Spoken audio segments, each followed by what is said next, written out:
It is known to all of you simply by looking at the picture on the other side of the sanctuary that it is the Sunday of Christ the King.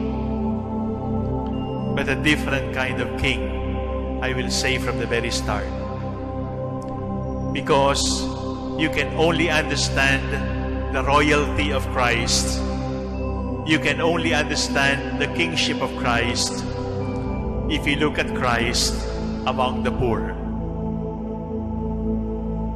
The poor are our kings.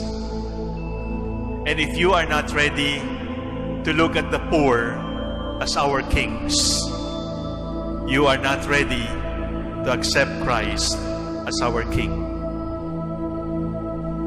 To the King who has chosen to be poor, to the King who has identified with the poor, to the King who says we will all be judged according to what we do to the poor, we must recheck our lives and ask ourselves, what kind of king are we prepared to accept?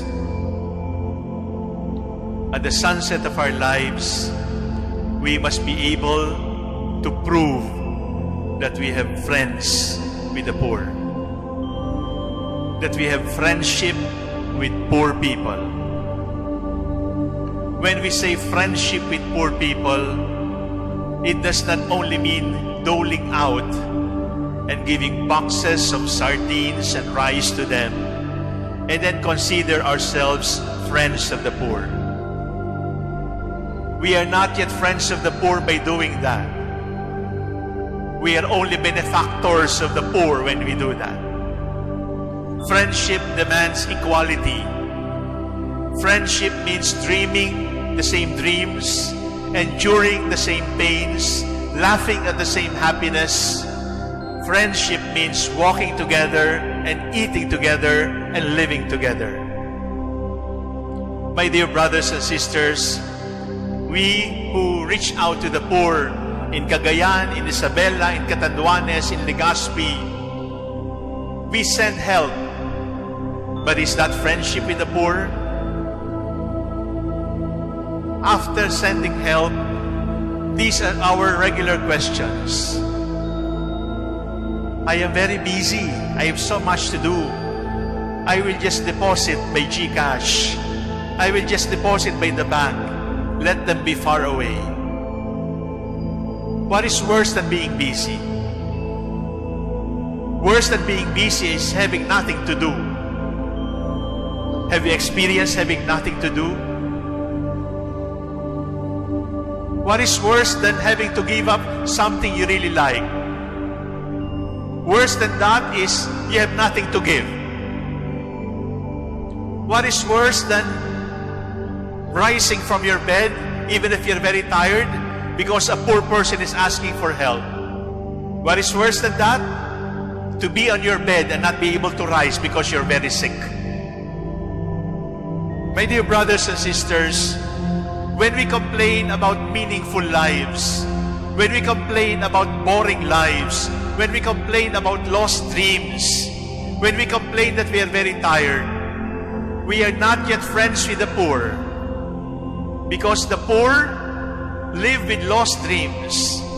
Gigising ng alas 4 ng umaga, magbabalot ng breakfast, ng lunch, para paunin sa trabaho, pipila sa sasakyan, makikipagsiksikan sa jeep, ma-expose sa COVID at walang mag-aalaga, pero hindi nagre-reklamo kasi kailangan kong kumita para sa mga anak ko. Kailangan kong kumita para sa asawang may sakit. Kailangan kong kumita para sa magulang ko. If we can understand the insecurity, the meaninglessness, the boredom, the lost dreams of being poor, then we are friends with the poor. After friendship with the poor is favor of the poor. A friend of mine told me, you cannot go to heaven without an endorsement letter from the poor. A few months ago, we could not enter Dagupan without an endorsement letter to travel. That is traveling. But if you want to travel to heaven, you also need an endorsement letter. And that endorsement letter must be signed by the poor. A character reference signed by the poor, saying that this man, this woman, enjoys our favor. And Lord, King of the universe, please accommodate him there. The truth, my dear brothers and sisters, is it is very easy to play blind to the poor, to ignore the poor. Rich people are not arrogant with the poor, but they are blind. And we cannot seek the favor of the poor by being blind, by keeping them afar. Mabuti na lang malayo ang Cagayan, malayo ang Tugigaraw, malayo ang Isabela, malayo ang Catanduanes, malayo ang Albay.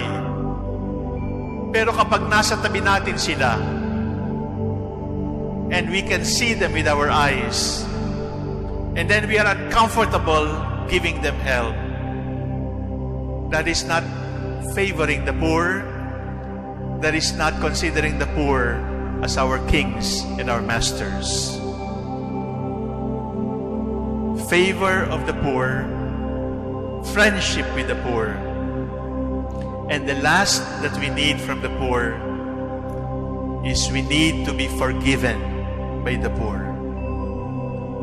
Forgiven? Should not the poor be grateful because they are helped? If we have to be honest with ourselves, there is compassion with pride. There is something powerful in being compassionate with the poor. Because when you help, you are necessarily more powerful than the helped. Because when you help, you can complain and say, ako na lang pa palagi. Sa akin na lang pa kayo palagi hihingi. Humingi naman kayo sa iba. Palagi na lang ako. It is compassion fatigue that we get tired helping them. And when we help them, we make them feel that they are so low. When we help them, we make them feel that we will not even touch their hands. When we help them, we make them feel that they should be distant.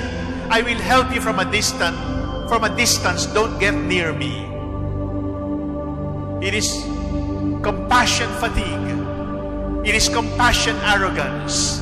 It is compassion pride. Because we are not treating the poor as equals. But why am I talking about poor people when it is Christ the King?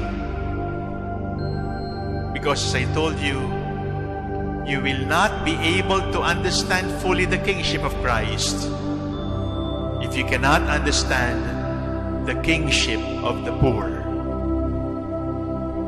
You will not be able to worship Christ our Lord and King if you are not ready to make friends with the poor because they are our bosses.